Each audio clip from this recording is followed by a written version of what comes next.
Guwahati da numit nini chupna chathakhiba Thadou Convention na Manipur da NRC Chatnahannaba Government of India na paikhatlakpa Khongthang singda Sougatnaba Warep Loukhiba adu Coordinating Committee on Manipur Integrity Cocomi na Taramna haina Cocomi gi Coordinator Somorendro Thokchom na phongdorakli lamfel pata leiba Cocomi gi office ta pangthok paugi mifam amada wafam asi phongdokladuna Somorendro Thokchom na makata na hai lamdam asi da thokliba lan asi tha tara nipan suzilaklabani adu moinamag lamdam asi gi fibam di thoine hena fagalakpagi mami tadri oirakliba fibam asida Thadou Convention na Loukhiba warep adu Cocomi na achumba Khongthang ni haina lobaga loinana mamangai da lamdam asigi yellow fruit sing nungsi chanan leminaramba adu hanjal hanaba loba warep amani haina su lowi mapandagi changlakpa safu kaya amana lamdam asigi tangdu laitaba tukairakliba asida yellow fruit sing na wakal taminaduna amato ina leminaba kitangai fadaba laire haibadu wakal tanarapagi mami chawna tare Manipur gi apunba saktam ngakna pokhotnabada yellow fruit khudingmak na lorokpa Khongthang khudingmakta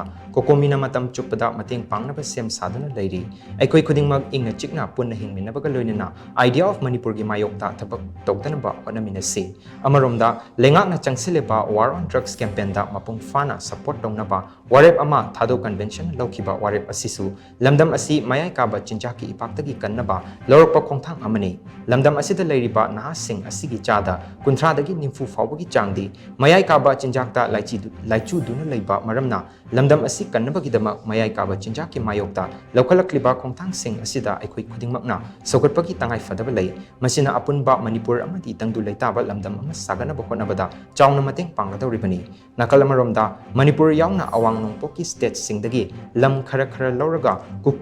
ki jo singi oiba tonganba state ama semgatnabagi wafam Mizoram gi Chief Minister Laldu Homana phongdok lamkhiba adu laibak thibani Manipur gi apunba saktamda singnarak kataba amadi apunba saktam tukaira kataba policy amata lamdam asida chatnaba yaroi haibasi mayek singna khangadabani Government of India na awang nongpoki state singda chathariba geopolitics asi leptuna Manipur yauna awang nongpoki state sing asida lariba miyam asi India gi citizen ama oina uba ngamlaba matam aduda lamdam asida thokliba irang asi loisinba ngamgani hainasu mahak makatana phongdokhi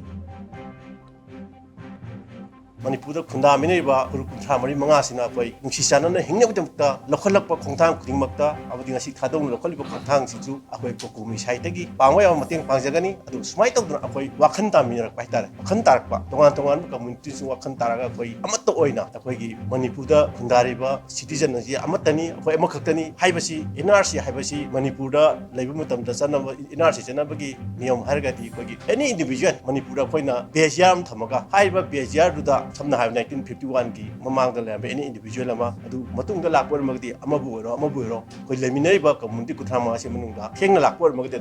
leibe yaroi deni adi ngana lakpor gadam lemina deni mai tawna akoi mitop ki khandop ki policy da akoi khunda mani ba akoi khuding magna punna saruk yaminara kanda akoi gi mamang tam da nungsi chanana lemba phibam do adu amu hanjalalaga koi nungsi chanana leminasi